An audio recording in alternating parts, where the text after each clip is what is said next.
यो बजेट त्यसपछि मान्य सदस्य प्रभु शाहको नाम रहेको कुरा म राख्न चाहन्छु। सम्मानीय सभामुख महोदय, यो बजेट विनियोजनको बारेमा छलफल गर्दाखेरि एउटा हिन्दीमा कहावत छ, कहाँबाट सुरु गरौँ कहाँ खत्म। भर्खर एउटा सत्तापक्षको सांसद नाउँ नभनौँ तर उहाँ सुनिराख्नु भएको छ, भन्नुभएको थियो कि बजेटको बारेमा तपाईँ किन जहिले पनि बोल्नुहुन्छ। बजेट बनाउँदाखेरि प्रधानमन्त्री खुसी छ कि छैन? प्रधानमन्त्री खुसी हुनुहुन्छ कि उहाँको क्षेत्रमा बजेट गएछ? बजेट बनाउँदाखेरि सम्बन्धित मन्त्रीहरू खुसी छ कि छैन? खुसी छन्, किन आफ्नो आफ्नो क्षेत्रमा हालेको छ। बजेट बनाउँदाखेरि जसले मन्त्रीलाई नियुक्ति गर्ने नेता खुसी छ कि छैन? सत्तापक्षको जुन अर्को ठुलो घटकको सभापति खुसी छ कि छैन? उहाँको जिल्लामा बजेट गएछ। बाँकी सांसद किन तपाईँहरू बोल्नुहुन्छ? तपाईँहरू त यति पनि ध्यान, तपाईँ 4 चोटिको सांसद हो। वास्तवमा मलाई ठिक लाग्यो उहाँले मानिजीले जुन भन्नुभयो, तर यसको बावजुद पनि जनताले पनि मलाई भोट दिएछ। अनि एउटा कुरा म भन्न चाहन्छु कि नेपाल सरकारलाई म आग्रह गर्न चाहन्छु, यो 4-5 जिल्ला जुन भाग्यमानी जिल्लाहरू छन् त्यसलाई नेपालमा राखौँ, बाँकी 77 जिल्लाको 72 जिल्लालाई लिजमा दिउँ अर्को देशलाई, अमेरिकालाई दिउँ, चाइनालाई दिउँ, भारतलाई दिउँ। अब त्यस कारण जब बजेटै जाँदैन भने त्यो जिल्ला नेपालमा किन राख्ने? खाली ट्याक्स लिनलाई राख्ने? शहरी विकास मन्त्रालयको म स्टार्ट गर्छु। काठमाडौँमा 3 करोडको दरले 131 योजना छ।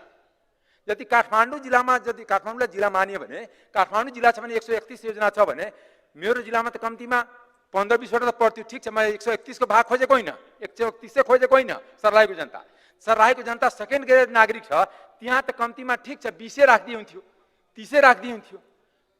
यो बजेटलाई निजी सम्पत्ति ठानेर जुन हुन्छ, डलधुरामा सुदूरपश्चिममा एउटा गेटा मेडिकल कलेज पनि भने सबै हामी ताली बजाएँ। डलधुरामा मेडिकल कलेज खोल्ने तर मध्य प्रदेशमा एउटा पनि मेडिकल कलेज नखोल्ने। यो जुन प्रक्रियाको जुन छ, अनि त्यसकारण मैले बजेटको विनियोजन हुँदाखेरि वक्ता मान्य सदस्य एकछिन रहनुहोस्। मान्य सदस्य महेश भर्तौला के भन्न खोज्नु भएको छ? मैले नियम 26 बमोजिम उभिएँ। मेरो नियमापत्ति नियम 20, 21, 23। सम्मानित सभामुख महोदय, छलफलमा सहभागी हुनुभएको मान्य सदस्यले असाध्यै आपत्तिजनक विषय यो संसदमा राख्नुभयो। विनियोजन शीर्षकमा छलफलमा उहाँ भाग लिनु भएको छ। देशलाई काहीँ कतै अर्को देशमा, अमेरिका लगायत देशमा गाभिदिउँ भनेर संसदको रोस्टमबाट यस्तो आपत्तिजनक, यो त देश गालीले भने हैन, लिजमा दिउँ भनेको छु।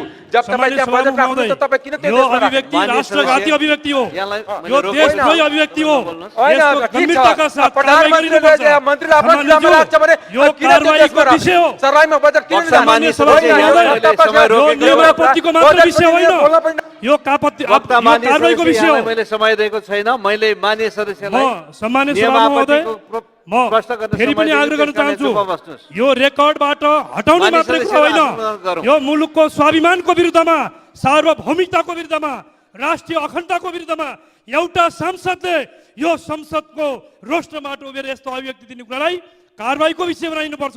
उहाँलाई थप बोल्ने दिने कुरामा पनि संसदबाट सचेत गराइनुपर्छ, कारबाहीको विषय बनाइनुपर्छ, यो माग गर्न चाहन्छु। उहाँको अभिव्यक्ति विगतमा पनि राम्रो छैन। समानुपातिक सांसदहरूलाई गाली गलौज गर्ने गरिरहनु भएको छ। कारबाहीको विषय बनाइयोस् अविलम्ब। सामान्य सभामुख महोदय, उहाँलाई यसभन्दा अगाडि बढ्न दिनु हुँदैन। उहाँको अभिव्यक्ति बेठिक छ।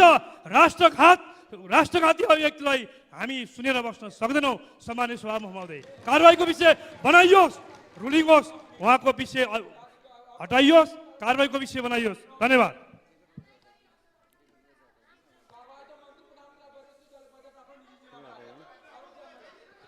मान्य सदस्यहरू आसन ग्रहण गरौँ।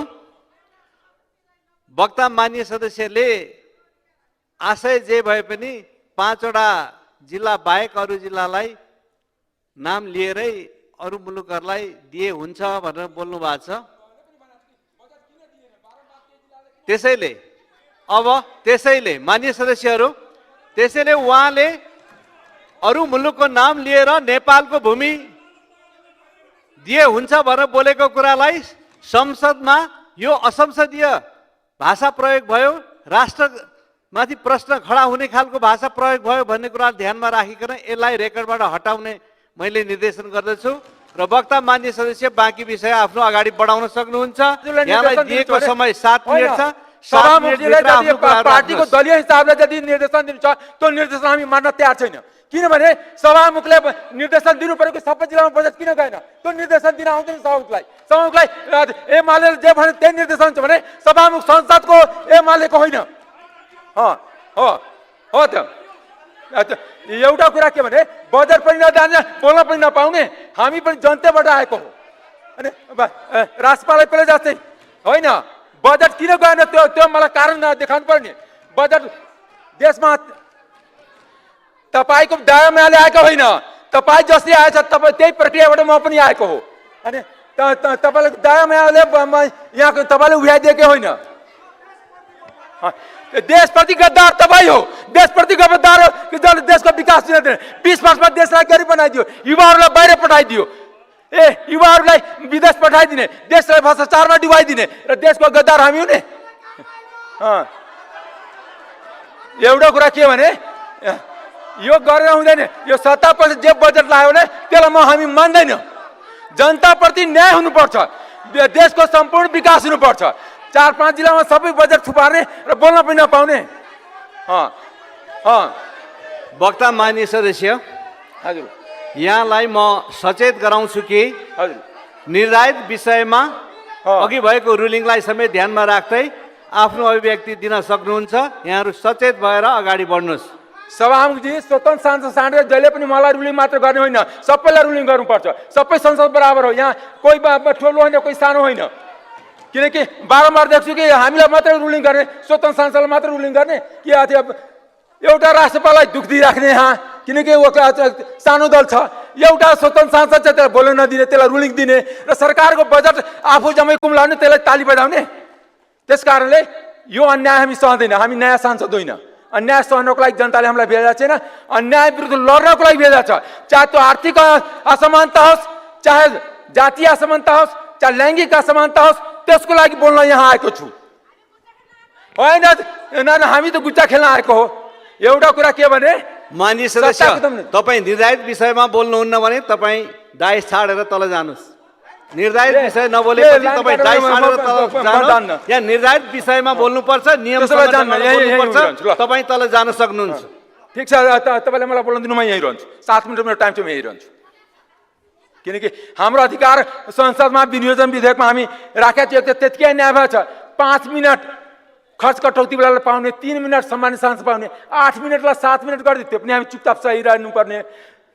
कार्य व्यवस्थामा नराख्ने, त्यो पनि सही राख्नुपर्ने। सुनवाई समितिमा नराख्ने, त्यो पनि सही। सबै जाति सहनको लागि हामी जन्म्या होइन। एउटा कुरा के हो, हामी हिजोको दिनमा पनि अन्याय अत्याचार भएको थियो, राजा पनि त्यसको पनि लागि लडेर आएको हो। कसैले हामीलाई टीका लगाएर आइदिएको होइन। त्यस कारणले जनताको कुरा, जनताको आवाज यहाँ बोल्छु, त्यति क्लियर हो। त्यस कारणले 10-10 लाख जनसङ्ख्या छ, त्यहाँ खेलकुदको बजेट एउटा पनि नपर्ने। जहाँ 2 लाख जनसङ्ख्या छ त्यहाँ 5वटा 10वटा जना पर्ने। सिधा कुरा नि, वर्षौँदेखि किसानलाई अनुदान दिइराखेका थियो, उनको किसानलाई त्यो अनुदान नदिने। अनि हरेक तिरबाट सर्टेन व्यक्तिको इन्ट्रेस्ट पुरा गर्नलाई जुन बजेट विनियोजन